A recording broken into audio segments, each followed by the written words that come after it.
নলবাৰী জিলাৰ এখন ঐতিহাসিক উপাসনাস্থলী মনসাপীঠ দেহাৰকুছি। এইখন অসমৰে নলবাৰী জিলাৰ অন্তৰ্গত দেহাৰকুছি গাঁৱত অৱস্থিত এটা মনসা মন্দিৰ, নাম মনসাপীঠ দেহাৰকুছি।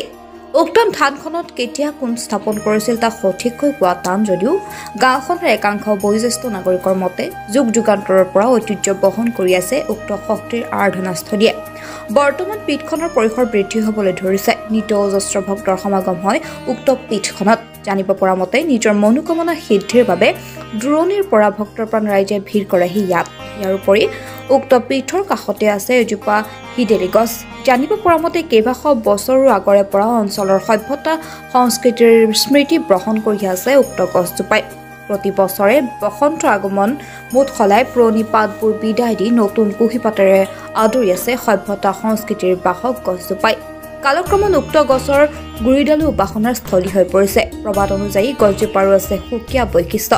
গছডালৰ কোনোবাই যদি ডাল বা পাতৰ ক্ষতি সাধন কৰে তেতিয়া তেওঁ কিবা অসুখ বিসুখ কৰি যন্ত্ৰণা ভোগ কৰে। গছজোপাৰ ক্ষতি কৰা বহুতো লোকে যন্ত্ৰণা ভোগ কৰা উদাহৰণ যথেষ্ট আছে। ইয়াৰ ভিতৰত মন্দিৰ নিৰ্মাণ কৰি থকা ৰাজমিস্ত্ৰীজনে তেওঁ সুবিধাৰ বাবে এটা ডাল কাটি চকুৰ অসুখত পৰিবলগীয়া হৈছিল। ইয়াৰ পিছতে মিস্ত্ৰীজনে মন্দিৰত নৈবেদ্য আৰু ধূপ চাকি জ্বলাই সেৱা কৰাত চকুৰ ৰোগ ভাল পাইছিল। উক্ত গছজোপাক কেতিয়াৰ তাকো সঠিককৈ ক'ব পৰা কোনো নাই। পীঠ পৰিচালনা সমিতিৰ মতে শ বছৰৰ অধিক কাল অতিক্ৰম কৰিছে গছজোপাই। কালক্ৰমত গছজোপা এজোপা আহত গছে আৱৰি পূৰ্বৰ সৌন্দৰ্যৰ কিছু ম্লান কৰিছে। মন কৰিবলগীয়া যে সন্মুখত থকা পুৰণি পুখুৰীয়ে পীঠখনৰ সৌন্দৰ্য সোৱাগ চৰাই প্ৰকৃতিৰ সৌন্দৰ্যৰে আকৰ্ষণীয় কৰি তুলিছে সমগ্ৰ পৰিৱেশ।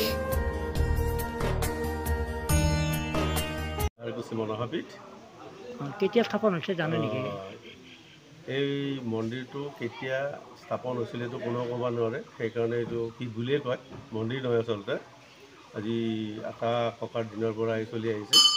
আৰু লগতে প্ৰতি বছৰে মাঘ মাহ ফাগুন মাহ ইয়াতে যাত্ৰীৰ প্ৰতিদিনেই ইয়াতে ভোগ হয়।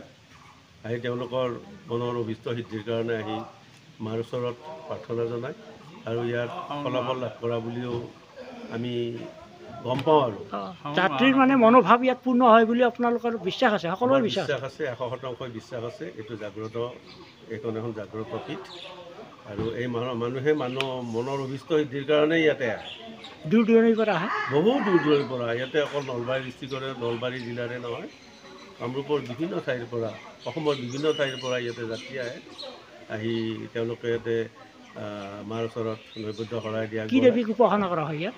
ইয়াতে আমাৰ মনসা দেৱী। আৰু শাওণ মাহটো এই পঞ্চমী তিথিটো আৰু ইয়াতে প্ৰতি বছৰে শাওণ মাহৰ পঞ্চমী তিথিত আমি নাগ পঞ্চমী